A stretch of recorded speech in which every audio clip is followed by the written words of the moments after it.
La rueda. ¿Cuándo volverían las ratas? ¿Y el coyote? Este sería lo mejor. Lo acabaría pronto. Lo habían amarrado de espaldas a la rueda de madera, dejándolo semidesnudo, a merced de los elementos y de los animales de salvajes, a muchas lenguas de cualquier asentamiento humano. Si bien le procuraron un techo de madera para que no muriera rápidamente de insolación y para que no falleciera deshidratado, colocaron un recipiente que goteaba sobre su cabeza, la cual podía mover ligeramente para no ahogarse, o para que las gotas no le perforaran el paladar. La cruel idea era que muriera muy lentamente, con los músculos atrofiados y sintiendo de vez en cuando el filo de los dientes de las ratas y de los otros bichos de la región. ¿En qué lugar se hallaba? El misterio era parte de la tortura. Cuando aún tenía voz, las ratas solo mordisqueaban un poco sus dedos y huían ante sus gritos, llevando en sus hocicos pequeños trozos de piel o alguna uña sangrante. No siempre podía verlas, pero aprendió a olerlas. El coyote había venido una sola vez, se había acercado a su rostro y olisqueado su boca con olor a putrefacción, y luego se había limitado a lamer el agua que le caía en el rostro. Pensó que seguramente el animal acababa de devorar una jugosa presa, y que por ello lo había dejado en paz, pero se había quedado callado, ni un solo ruido había hecho, pues creía que el misericordioso Dios lo había enviado para acabar pronto con su tormento. Pero no fue así. El animal no mordió, se fue. Muchas preguntas lo distraían por momentos. ¿Cuánto tiempo llevaba en medio de este suplicio? ¿En qué momento se le había extraído de la cárcel de la Inquisición, a la que fue llevado una noche con el rostro cubierto, sin que sus captores respondieran a la angustiante pregunta: ¿de qué se me acusa? Luego se le dejó días en una lóbrega y oscura prisión, donde su único alimento se lo disputaban los ratones y las cucarachas, que salían por montones de sus escondrijos, sin que él apenas notara sus siluetas en medio de la penumbra. Despertó en pleno día, ya con los miembros adormecidos por su extraña posición, con su largo cabello barriendo la tierra cuando el viento soplaba. Si al menos pudiera mover el cuerpo unos centímetros para acabar con los dolores punzantes que lo recorrían. Trató de dejar de beber para acelerar su muerte por falta de líquido, pero volvía a abrir la boca impulsado por el instinto, un instinto de sobrevivencia inútil, dadas las circunstancias. Trató de poner la mente en blanco, intentó caer en un estado de plena resignación, pero de repente sus gritos y aullidos de rabia sacudían el entorno.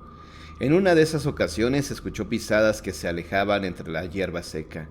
Volteó cuanto le permitían sus amarras del cuello y frente y vio un peludo lomo alejarse lentamente. «¡El coyote!», pensó. «¡Maldita sea! ¡Lo he alejado! ¡He alejado al verdugo que aceleraría mi muerte!».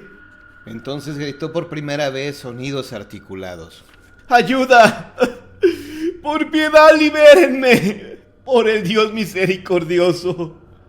¿Por qué no había pedido ayuda antes? Ahora parecía entender que había estado narcotizado desde hacía varias horas. También se había convencido de que los funcionarios de la Santa Inquisición ya no podían hallarse en las cercanías, como supuso en un primer momento, pues no habría quien soportara ese sol quemante mucho tiempo. ¿Su crimen? Trataba de pensar, pero ya una soga parecía haberle cortado medio muslo y el dolor se había vuelto insoportable. ¡Ah! Gritó con más fuerza aún.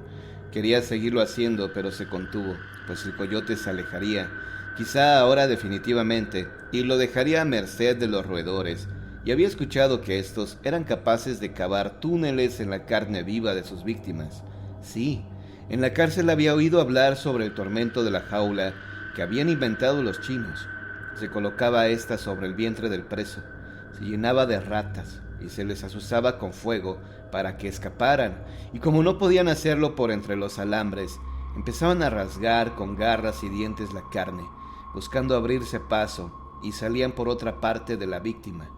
Cuando el Dios misericordioso las guiaba, destrozaban antes el corazón, y así se abreviaba el tormento. Solo de imaginar que las ratas empezaban a horadarlo, sentía avivarse al máximo su terror. ¿Y por qué lo había puesto boca abajo y no de modo que pudiera ver a los animales acercarse por todos lados? También había escuchado sobre esto. Sus torturadores querían que se mantuviera irrigado su cerebro para que su suplicio lo viviera hasta el último momento en estado consciente. Escuchó los chillidos característicos de los roedores, que parecían estar saliendo de la hierba en grandes cantidades. ¿Por qué? ¿Qué los había puesto de acuerdo? Notó entonces que el sol era cada vez menos intenso. Sí, se acercaba la noche y en la oscuridad reinaban las bestias. Su delito: quiso distraerse del peligro inminente que tanto temía, tratando de responderse esa pregunta. Solo recordaba haber dicho durante una mascarada, y sin venir al caso, que en un evangelio de San Juan no aprobado por la Iglesia, el apóstol afirmaba que Dios era amoroso, no colérico, y que Cristo no vino a salvarnos, sino a recordarnos que todos somos inmortales e hijos de Dios, por el simple hecho de haber sido creados por Él. ¿A eso se circunscribía, pues, su delito? Por ello, este tormento. Aquella noche olvidó lo dicho y siguió bebiendo con sus amigos y yendo a los balcones a buscar doncellas. Y si se podía, hacer otras cosas, siempre y cuando los padres tuvieran sueños pesados o estuvieran ausentes. ¿O lo habrían mandado a apresar un padre ofendido? ¿Quién de ellos sintió una fuerte mordida en un pie y un chorro de líquido caliente bañarle toda la planta? Ahora las ratas venían decididos a todos. Gritó cuanto pudo, pero aquella rata había dado la señal de ataque, y entonces otras subieron raudas a su cuerpo semidesnudo. Sintió sus asquerosas patas por todos lados.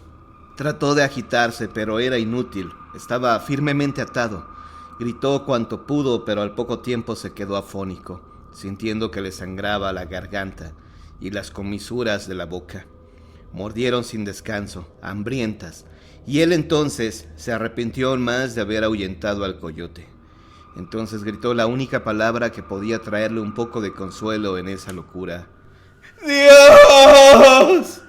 Y un reclamo: ¿por qué me has abandonado? En esos momentos una enorme rata acabó en su corazón.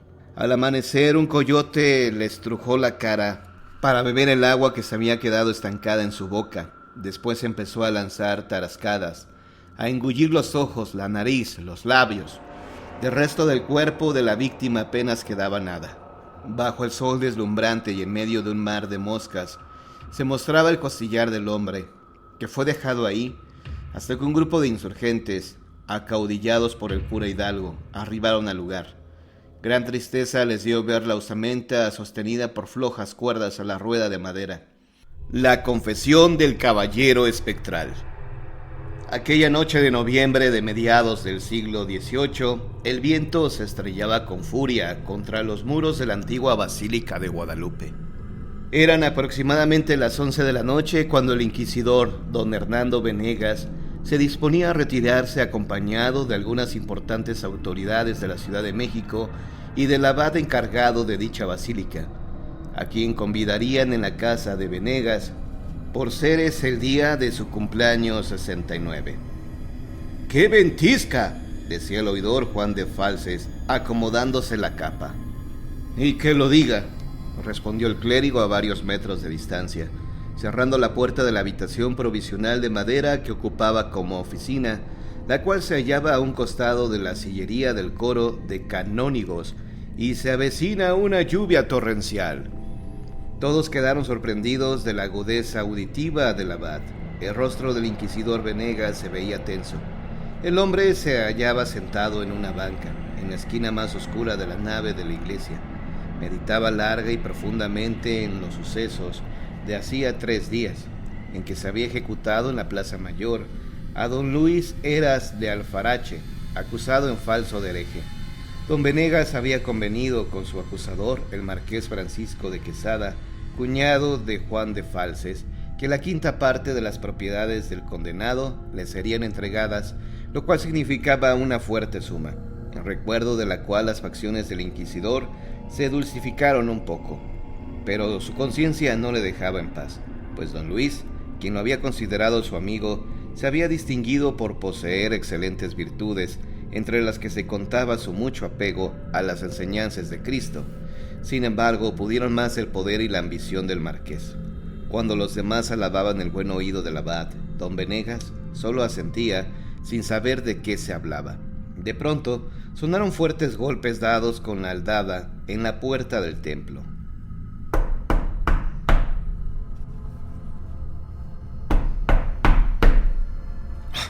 «Vaya manera de tocar», dijo el clérigo, cubriéndose el cuello. Un criado del abad fue a abrir.